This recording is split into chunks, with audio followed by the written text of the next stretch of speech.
Hello all, welcome back to my channel working moms journal. Last week నేను ఒక short post చేశాను కదండి, biryani special మా ఇంట్లో అని చెప్పేసి. సో ఇవాళ ఆ బిర్యానీ ఎలా చేసుకోవాలో చూసేద్దాము. ఈ బిర్యానీ చిన్నపిల్లల నుంచి ముసలి వాళ్ళ వరకు అందరికీ ఈజీగా డైజెస్ట్ అయిపోతుందండి. సింపుల్ అండ్ ఈజీ వేలో ఎలా చేసుకోవాలో ఈ వీడియోలో మనం చూసేద్దాం. చూస్తున్నారు కదా బిర్యానీ అయితే ఎంత యమ్మీగా కనిపిస్తుందో. మీరు గమనించినట్టయితే బిర్యానీ అయితే అడుక్కి ఎక్కడా అంటుకోలేదండి, చాలా బాగా వచ్చింది. పొడి పొడిలాడుతూ చాలా టేస్టీగా ఈజీగా అయిపోయేలాగా ఎలా చేసుకోవాలో మనం ఈ వీడియోలో చూసేద్దాం. బిర్యానీ కోసం ఫస్ట్ అయితే ఒక 7 to 8 మీడియం సైజ్ ఆనియన్స్ థిన్గా స్లైస్ చేసి పక్కన పెట్టుకోవాలండి. ఇక్కడైతే నేను చిన్నవి తీసుకున్నాను ఆనియన్స్, ఇవి కొంచెం టేస్ట్ కూడా బాగుంటాయి.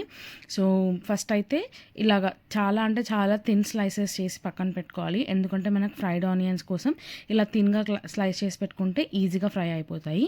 ఇప్పుడు స్టవ్ మీద ఒక కడాయి పెట్టుకొని అందులో ఒక 7 to 8 table spoons of oil వేసుకోండి. ఇక్కడ నేను ఐరన్ కడాయి తీసుకున్నాను, తొందరగా హీట్ అవుతుందని చెప్పేసి. సో ఆయిల్ బాగా హీట్ అయిన తర్వాత ఫస్ట్ కొన్ని ఆనియన్స్ అయితే తీసుకొని ఇందులో వేసుకోండి. అలా వేసుకొని ఒకసారి కలిపాక ముందు వేసిన ఆనియన్స్ అన్నీ కొంచెం కింద సెటిల్ డౌన్ అయిపోయి ఆయిల్ పొంగడం కూడా తగ్గిపోతుంది. చూస్తున్నారు కదా వీడియోలో, ఇలాగనమాట.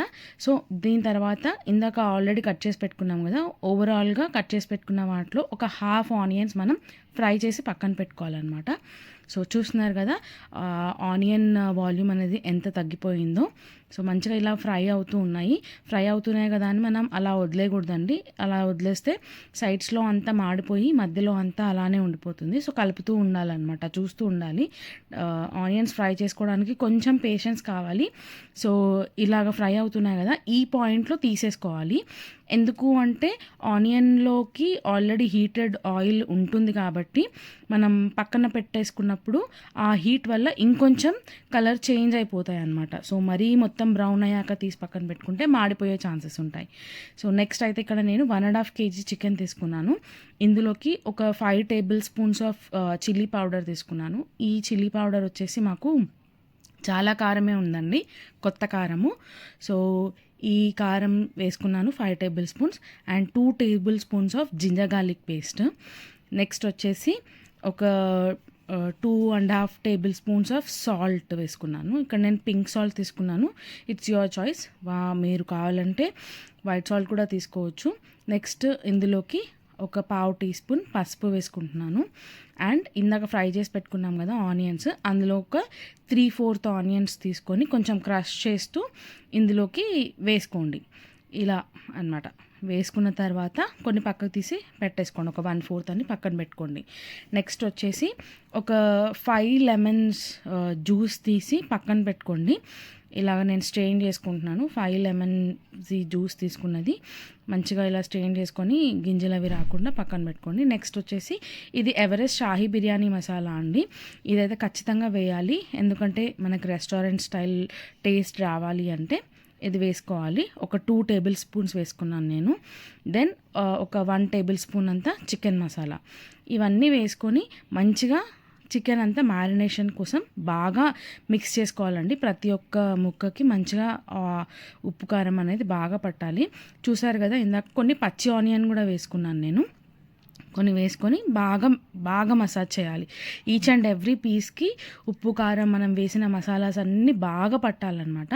ఇప్పుడు ఇందాక మనం ఆల్రెడీ ఫ్రై చేసి పెట్టుకున్న ఆయిల్ మిగిలింది కదా, అందులో నుంచి ఒక 2 టేబుల్ స్పూన్స్ అంత ఆయిల్ వేసేసి దాంట్లోకి ఒక 1/2 కప్ అంతా కర్డ్ వేసుకోండి. కర్డ్ అనేది అన్ని ఇంగ్రీడియంట్స్తో పాటు వేసేస్తే అంత టేస్టీగా ఉండదు.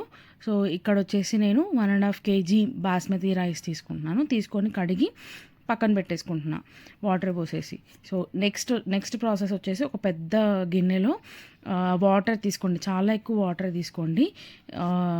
వాటర్లోకి ఒక 4 to 5 tablespoons of salt వేయండి. ఎంత అంటే మీరు తీసుకున్న క్వాంటిటీ ఆఫ్ వాటర్కి ఆ సాల్ట్ కరిగిపోయిన తర్వాత మీరు ఆ వాటర్ టేస్ట్ చేస్తే మీకు ఆ సాల్టీనెస్ అనేది తెలియాలి. ఇక్కడ నేను చూపించడం మర్చిపోయాను మీకు, ఒక 1 లెమన్ జ్యూస్ కూడా వేసేసాను. దాంట్లోకి ఒక 2 teaspoons of shahi jeera, 4 to 5 యాలుకలు, దాని తర్వాత వచ్చేసి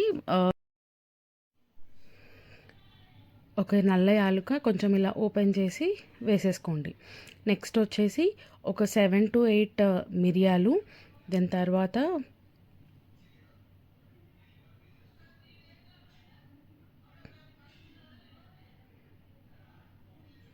ఒక 2 స్టార్ ఎనీస్ ఫ్లవర్స్,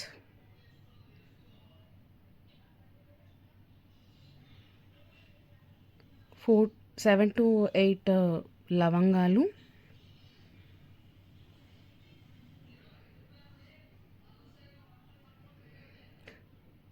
జాపత్రి ఒక 2,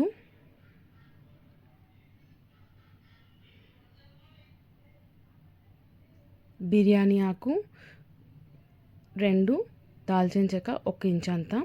నెక్స్ట్ ఇందులో పుదీనా కొత్తిమీర వేసుకొని మంచిగా మిక్స్ చేసుకోవాలి. ఇలా వాటర్ బాయిల్ అవుతున్నప్పుడు మనం ఆల్రెడీ నానబెట్టుకున్న బియ్యం ఉన్నాయి కదండి, ఆ బియ్యం అన్ని ఇందులో వాటర్ లేకుండా వేసేసుకోండి.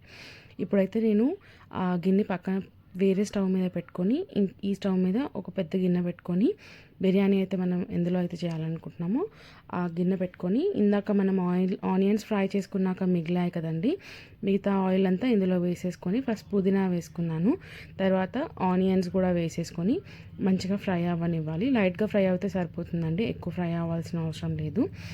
నెక్స్ట్ వచ్చేసి మనం ఆల్రెడీ మ్యారినేట్ చేసి పెట్టుకున్నాం కదా చికెన్, ఆ చికెన్ కూడా మొత్తము ఇందులో వేసేసుకోవాలి.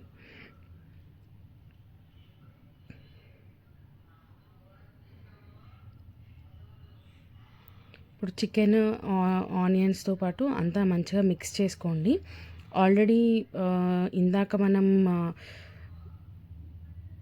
చికెన్ మ్యారినేట్ చేసుకున్న గిన్నె ఉంది కదండి, ఆ గిన్నెలోకి కొంచెం బిర్యానీ మరుగుతున్న వాటర్ ఉన్నాయి కదా, ఆ వాటర్ అందులోకి వేసుకొని ఆ ఉప్పు కారం అంతా మంచిగా సైడ్స్ నుంచి చేత్తో ఇలా తుడిచేసుకొని ఆ వాటర్ని ఈ ఉడుకుతున్న చికెన్లో వేసేసుకోండి. ఇది ఎక్కువ ఉడకాల్సిన అవసరం లేదండి, జస్ట్ ఆయిల్తో మిక్స్ అయిపోతే సరిపోతుంది. నెక్స్ట్ వచ్చేసి ఈ వాటర్ అంతా బాగా కలిసేలాగా కలుపుకోండి. ఆల్రెడీ బిర్యానీ వాటర్ వేసాం కదా, ఆ వాటర్ కలిసేలాగా కలుపుకోండి. ఇది కలుపుకున్న తర్వాత మనం అక్కడ ఉడుకుతున్న రైస్ ఒక 50% to 60% ఉడికితే సరిపోతుందండి, ఎందుకంటే మనం అసలు చికెన్ బాయిల్ చేయలేదు కదా.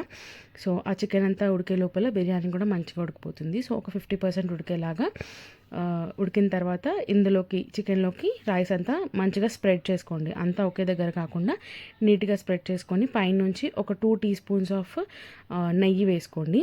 నెయ్యి వేసుకున్న తర్వాత మనం ఆల్రెడీ ఫ్రై చేసి పెట్టుకున్న ఆనియన్స్ తీసి పెట్టుకున్నాం కదా కొన్ని, అవి పైనుంచి కొంచెం వేసుకోండి. నెక్స్ట్ వచ్చేసి కొద్దిగా పుదీనా కూడా ఇందులోకి వేసేసుకోండి.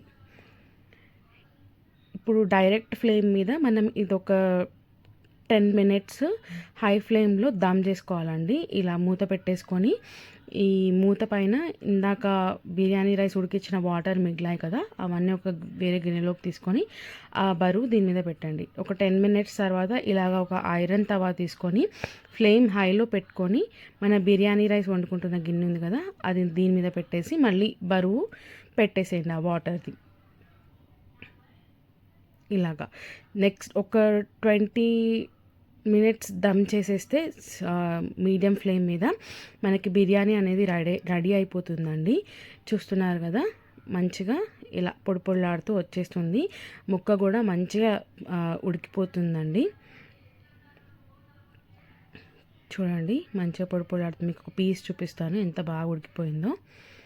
ఇలా అనమాట. మీరు అడుగు నేను చూపిస్తాను చూడండి, అస్సలు అడుగంటలేదండి, మంచిగా గిన్నె ఎలా ఉందో అలా నీట్గా కనబడుతుంది. సో ఇప్పుడు ఇదంతా ఒక సర్వింగ్ బౌల్లోకి తీసుకొని రైతాతో సర్వ్ చేసుకుంటే మన వేడి వేడి Hyderabadi style chicken dum biryani ready అయిపోతుందండి. ఈ రైస్ అందరూ హ్యాపీగా తినేసేయచ్చు. అమ్మో బిర్యానీ హెవీ అయిపోతుందేమో వద్దు అనేలాగా అస్సలు ఉండదు. పొట్టకు చాలా లైట్గా ఉంటుంది, టేస్ట్ బర్డ్స్కి ఫీస్ట్లా ఉంటుంది. ఇందులోకి వేరే సపరేట్గా మసాలా ఈ బిర్యానీ రెసిపీ ట్రై చేసి మీకు ఎలా కుదిరిందో నాతో కామెంట్ సెక్షన్లో షేర్ చేసుకోండి. ఈ వీడియో కనుక మీకు నచ్చినట్టయితే లైక్ చేసి నా ఛానల్కి సబ్స్క్రైబ్ చేసుకోండి. అండ్ మీ ఫీడ్బ్యాక్ నాతో కామెంట్ సెక్షన్లో తప్పకుండా షేర్ చేసుకోండి. Thank you.